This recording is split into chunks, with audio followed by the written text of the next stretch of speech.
But there are a bunch of guys out here who do favor me, and they get butthurt. It's funny. I don't understand. Like they. Yeah, give me some examples of like what goes on. They just, you can see it in their face.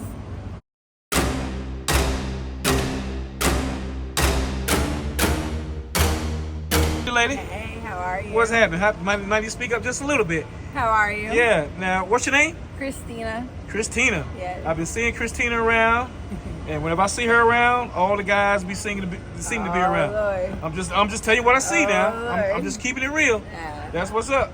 Now, where you from? I'm from New York originally. I think you told me that Yes, day. That's I right. did. That's New York. And do you have any family here? I do not. I'm alone in North Carolina, but I love Alone in North Carolina? Mm-hmm. Damn. Yeah, I made it my home about 9 years ago. Really? Yeah. So did you just up and come down here by yourself, or? No, that was because my baby daddy couldn't find work in Georgia. Okay. So his brother owns a tree company out here in North Carolina. Okay. So he needed work. My baby was about to come, so Okay. we moved to North Carolina. That's what's up. Yeah. Now, how's that baby now? She's good. She's That's good. gorgeous. She's Good, 7. good. She's 7. She's not a baby anymore. Okay. Yeah. Damn, 7. You right. Not a baby she anymore. Ain't no baby anymore. Okay. But she's doing well. She's doing well. Good. Do you have any siblings, brothers and sisters? I have an older sister. Okay. Older sister. All right. Yeah, I'm So- the baby. So growing up in New York, how was it growing up in New York? Like, was you? Amazing. Was it? It was amazing. Was Best schools, best field trips. I stayed there till 5th grade. Okay. Or till 6th grade. Okay. And it was just, culturally, it was inclusive. Everything, everybody. It was a melting pot. You could see everything. That's true. Like it made my mom at that point in time. We were living when I grew up in New York. I grew up in 2 different areas. One, when I started off, in the early years, we were in the Bronx and Park Chester. Okay. So we were getting it out the mud. Right. And right. Mama was still in nursing school, but she was still a biotech engineer. So, Oh, man, okay. And my father was a struggling addict at that time. Oh, really? Yes, he was. So you grew up with both parents in the house? Yes, I did. Okay. Yes, I'm very Gotcha. blessed to say Yeah, that's that. good. Yes, You don't yes, hear that a yes. lot out here, for sure. No. Okay. And I got to see my parents work very hard to get the middle class and Right. provide their family with That's what what's they up. did have. And Mama used to drag me from the Bronx to Manhattan because I used to go to private school Right. in Manhattan when Yeah, I was private 3. school girl. Yeah, I was a Catholic private school girl. What? Yeah, went to Catholic school. They still had corporal punishment. Damn. Yeah. So it was like Proper acting ass right. little girl out here. Proper lady. Yeah, proper. Little proper. Right. Old school Puerto Ricans. Oh. So I'm Puerto Rican. Oh, you're. 100%. That's your ethnicity. Mhm. Puerto Rican. Yeah. Is it Definitely. 50-50 or? No, it's 100%. 100%? 100% Puerto Damn. Rican. Dad's dark skin. So like you can speak that lingo? Yes, I can. Come on. Yo hablo español, sí. That's Mi primero lengua. okay. Yes, it's my okay. first language. Damn. Okay. So, Now, I'm asking, do you have any addictions out here? yes, yeah. I You do? definitely am a survivor of addiction. I was addicted to meth and PCP. Meth? Meth and PCP. My ex-boyfriend tricked me onto meth. He told me it was Molly. I used to play I keep with. hearing that I shit used about to them tricking people. Yeah, I used to play with Molly in college because it was something that you couldn't get addicted to. You used to use it when you go out to clubs and it would just turn up for the night and the next day you're okay. Right. But this substance is nothing like Molly. I used it, then kept on using it, kept on using it. By the time I used it for a month, figured out what it was, I was addicted, hardcore addicted. What? Hardcore addicted, smoking, all kinds of things, hardcore. How old were you then? By that point in time, actually, I was teaching high school. I was a high school teacher, taught biology. I, by that time, had 2 careers. I also was an advanced CMT certified. And, I lost everything. Damn. But at the end of the day, like I used to tell my high school kids, go and get your education. That's something that'll never be taken away from you. Even though I'm out here with everybody else, starting from the bottom, when I get my things together, I still have my accreditations. I still go back to school. Yeah. I still can make something out of myself because I never let the drug take a hold of me. I didn't do any crimes. I didn't do, I didn't dirty my background. Right. I can always get back on my feet by the grace of God. So at the end of the day, after a 3-year battle, you asked me what age I got onto that, 28. And you're how old now? I'm 31. 31. So after a 3-year battle with that, I can finally say that God took that flavor out of my mouth. That's good. And I am cured of that. When I want to and need to, I go to NA meetings, AA meetings. They do help me keep afloat. So that does work. It does work. I don't think that constantly going and identifying as an addict that is in recovery is a good thing, but I do believe that if you have a burning sensation or a burning desire, a lot of times out here, that's one of the main drugs of choice out here. So meth? I see a lot of tweakers. I see, you might not notice it because you don't notice the behaviors, but there are Tell me some of the behaviors of meth. Speedy talking. Speedy talking? Speedy talking. Okay.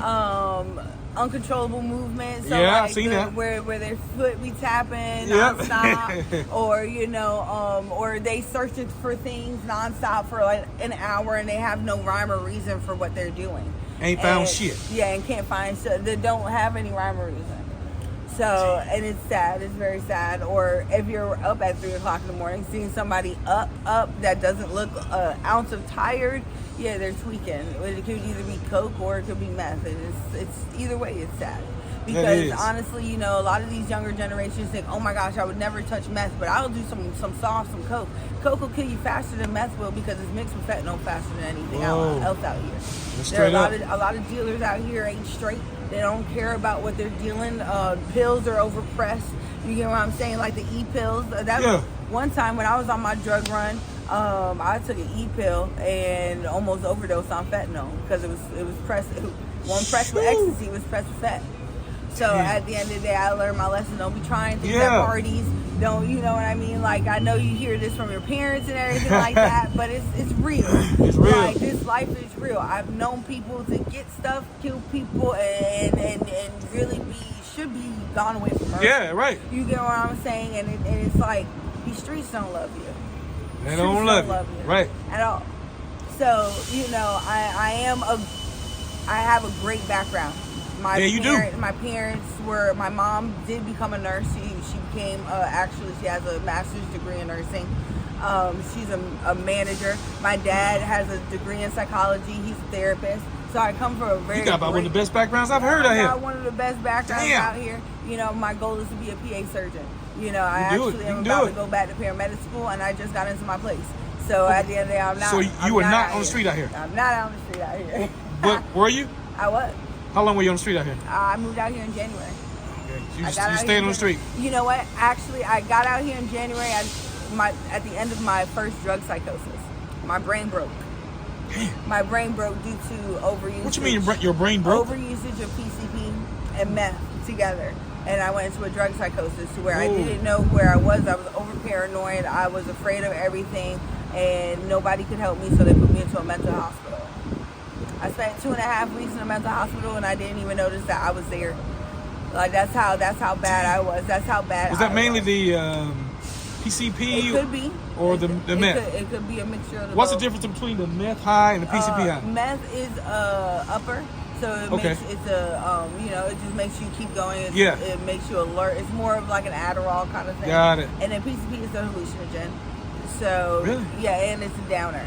Damn. So because PCP actually used to be a sedative. Yeah. So they used to use it as an animal tranquilizer and stuff like that. Yep. I've actually back in my junkie days been smoking, and there were flies in the car and they were bothering me, and so I took some of my PCP smoke and blew it on a fly, and mid-flight the fly dropped. It started crawling. And I looked at the shit like, oh, whoa, what am I doing? Damn. Like, what am I putting in myself? That's some strong shit. Like, damn, that's ridiculous. That's some strong shit. Damn. I tell you what. I've come a long way. You have come a long way. I'm sober. You sober now? Yeah, I've been sober for 6 months. We're going to cut that as a break real quick. Now, all right, now, look at you laughing. Talking about her men. She be hurting these guys' feelings out here. He want to talk about my man That's out right. here. Is it your man or men? Oh, my God. Okay, so I only have one man out here. You got one man out here. Let's clarify that. His name is Craig Wells. Okay. All Damn, right. she getting last name. Craig Alexander Wells Jr. Let's go ahead and clarify that. That is my man out Your here. man, okay. We don't claim nobody else, but there are a bunch of guys out here who do favor me and they get butthurt. It's funny. I don't understand. Like they give me some examples of like what goes on. Like, you know, they just, you can see it in their face. You just see it in their face. Like they when they see you walking around with your person and stuff like that, they shy away from saying hi. They don't wanna act the same. They used to give you, you know, like a couple dollars here and there, but now you saying when they see you with your man? Yeah. Oh yeah, right. Oh yeah, they change up then. Now they change up. They change up for real. That's true. You know? They will do that. But let your man not be around. Now it's like, now they hunting in the wild type shit. So, how many men have you had out here? Honestly, like boyfriends? Yeah. 2. This Two, is my okay. second boyfriend. I was serious with my last one, but you know, he done messed up. He fumbled the ball. That's what happens. That's why you keep a roster. He fumbled the ball. Actually, he fumbled the ball with me. He did. I just walked up. I saw you. I rolled up and spoke to you, sat down, started talking, and he rolled up on me like, you in my space, bro. It wasn't even a thing. It's a thing of character. Because, you know, that's my thing. When the red flag starts showing, I might paint them a little pink sometimes, but then it's like, no, when you're rude to others and you start embarrassing me in front of others, then that shit was embarrassing. That means that you're gonna always do that for the rest of the time. Yep. And I don't have enough life or time to deal with that or correct that.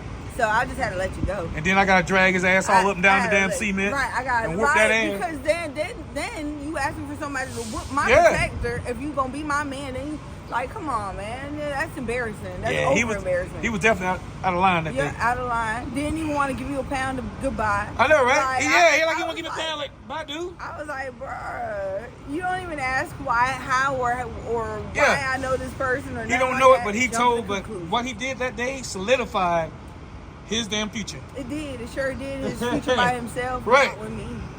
That was crazy. Yeah. So now it's not. true. We not high schoolers. That's true. That's true. We're in our 30s. We're grown over here. All right. Now, give me a story about what's one of the worst experiences you had with a man out here that was, you know, on your shit, but you really didn't want him. Oh, but man. was he patrolling you and shit? Oh my gosh, I had a stalker, y'all. Come on now. I had a stalker, y'all. But I get on the bus, and at this point in time, I was talking to my ex. And so, like, I really don't, when I'm in a relationship, I really don't give no guys no play. It's not like I don't flirt, I don't tease, I don't turn them on, nothing. Right. So at this point in time, I have Netflix on my phone, I'm watching TV, I'm watching my show, and this man is trying to, I see him get on the bus, and he sits right behind me. So I was just like, oh Lord, this man about to bug the fuck out of me. But I got my headphones in, I'm watching my movie mentally, I'm prepped, I'm good. He tapped me on my shoulder. I was like, oh Lord, he's the rude type. Yeah. Like, I ain't watching my movie, he is the rude type. But what you say though, do you blame a man if you're cute and he's shooting a shot? I know it's all about how you do it too. No, I though. don't. And you know what? But this is a factor too that I need men to understand. Check your age. Check your age and the female's age. It is disrespectful for me if the man is in his 50s, 60s, and he's trying to talk to me, because that is the age of my father. So if you are the age of my father and you try to look at me and think, oh, girl might want some, oh, girl don't. Well, he might think that he still got it. No, it don't matter. Go flirt with a 50, 60-year-old. Then that'll let you know if he still got it. But at my age, I think that's we're going to disagree with that one. That's fine. We're going to disagree with that one. You can't. Because you're how old? I find it creepy. I'm 30. I'm 31. Oh, man. I find it creepy. I really? find it creepy because my father is that age. So for me, it's like, nah, that's still pedophilic. And it's not pedophilic because I'm not a child. Right, okay. You know what I'm saying? So I understand that, but it still creeps me out because of the age gap. It still creeps me out. Okay, get back to the story. Gotcha. So this guy is in his 60s, so I'm already creeped out. That's why I'm saying that. Right. And he taps me on my shoulder and he was like, hey, do you know where, if this bus goes to so-and-so? Now, I'm not stupid. Sorry for tapping the mic. Sorry, I'm not stupid. I know he knows his bus routes. Right. I've seen him before. He been out here for years. Like, come on now, you know your bus routes. Don't bother me. I told him no. So I got back to my movie. So then 5-10 minutes later go by, he tried to talk to me again, like straight trying to have conversation. I looked at this man, I said, yo, I'm trying to watch my movie. And he was like, all right. So then the next bus is the 70L. This next bus only goes to the women's shelter. There's no other reason for a man to get on this next bus. Right. So, you know, if you're riding the 6 bus, that's fine. That bus, you know, whatever. Right. This man got onto the 70 bus and followed me and made sure he sat in close proximity to me again on this bus to make me feel his presence. And then, you know, then when I got off the bus to HT, the man gets off the bus and doesn't know that it's, that stop is predominantly for HT. And I'm looking at him, and the girls are looking at him like, what are you doing? Yeah, what the fuck? And I was like, wow, this man literally just tried to stalk me. That is the most creepiest experience I've had out here. Well, at least that's all it was. But yeah. Were there more people on the bus? Yeah, there were more. That's good. Thankfully. Oh, I stay prayed up. That's the Yeah. You gotta stay prayed up. Yeah, you're right. Here. You're right. You gotta stay prayed up. At least you weren't out in the dark, walking around by yourself. No, Some dude's like, no. I don't do. Now, one of my exes taught me, don't be. You got to be smart than strong. True. You know That's true. That's true. Don't be strong when you get smart. Exactly. That's true. I agree with that. Yeah. I agree with that. So damn, I'm glad that happened to you. No, I'm happy too. Hey, that's about the end of that story right there. Yeah. But thank you and God bless. Thank you. God bless you as well. Peace out.